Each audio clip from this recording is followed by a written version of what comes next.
A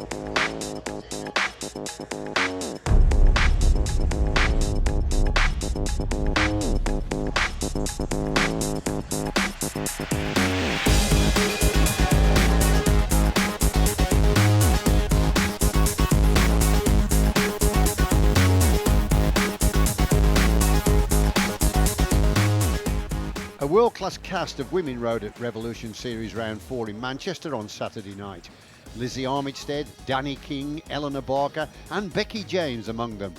It was Laura Trott who dominated the endurance racing, claiming victory in the points and elimination races with help from her Wiggle Honda teammates King and Barker. Could Trott make it 3 out of 3 in the scratch race? Just over 10 laps to go in the women's 40-lap scratch race, and the lone breakaway rider about to be caught, that's Winanda Spoor of the Netherlands. And really, she was pulled back by the efforts of Kate Archibald, but immediately there's an attack by Lizzie Armitstead.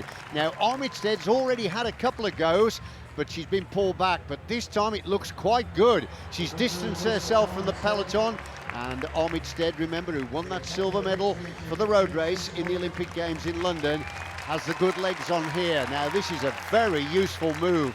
She's based over there in Belgium and she's riding in her trade team colours, and those are the colours of Bowles Dolmans, and I tell you what, you're going to see a lot of those colours in the forthcoming road season. But the advantage is very, very useful here now, and it's going to be interesting to see who is going to take up the chase. Inevitably it's Trott.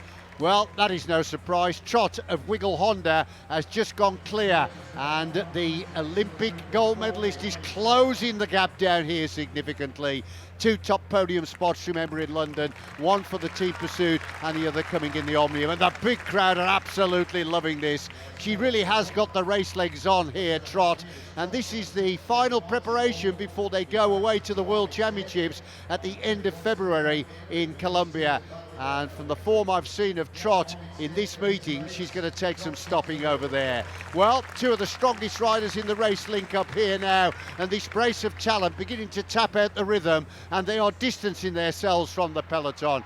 It's all academic now. These 2 are going to stay clear. Who's got the greatest speed? Well, I suppose you're going to have to start to favour the track speed of Trott over the road sprinting speed of Armitstead. But I tell you what, there's a big chase on from behind now, and inevitably it's the Flying Scot that's trying to close her down. It always is. And this is Archibald. There she is on the front, who is a world record holder for the Team Pursuit, and she's got so much power. Archibald then is responsible for bridging, and she makes the junction now. So we've now got 4 riders that are clear.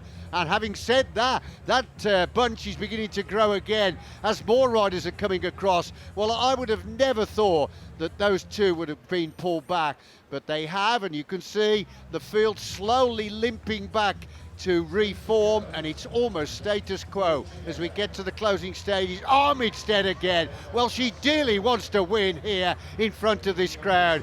The Yorkshire lass from Otley, who is so popular, and it's Armitstead that's trying again to break the morale of the peloton, but it hasn't worked. And that's Eleanor Barker, the young Welsh rider who also rides on the Wiggle Honda team, that was responsible for bringing Armitstead back. And it's Barker now that goes to the front with a big injection of pace, and right in her wheelies the Scot Kate Archibald. Trott sitting third. Archibald crosses the line behind those 2. Barker went across the line first, but now it's Trott. Here she goes, Laura Trott, going like stink then towards the finish and looking for a victory. Danny King, her teammate, tried a challenge, but to no avail. So it's another victory for Laura Trott, and that crowd are absolutely loving it. They came to see that, and she didn't disappoint. Laura Trott, absolutely on fire, wins the scratch race. Here's a chance to have a look at it in the closing stages. Trott in the back straight, just applying the pressure, and on the line, well, it was almost a bike length over her teammate Danny King. What a ride. I put a massive gear on, so to be honest, I was hoping that it'd just be a sprint. But Lizzie attacked because obviously I could tell she was on a smaller gear looking at her chainring. So I was like, well, I can't let it go. And nobody else was chasing. So I was like, well, sorry, I don't want the race to be lost. So I just went for it and got across. It just so happened that it came back together, but I set myself up for the sprint and it paid off.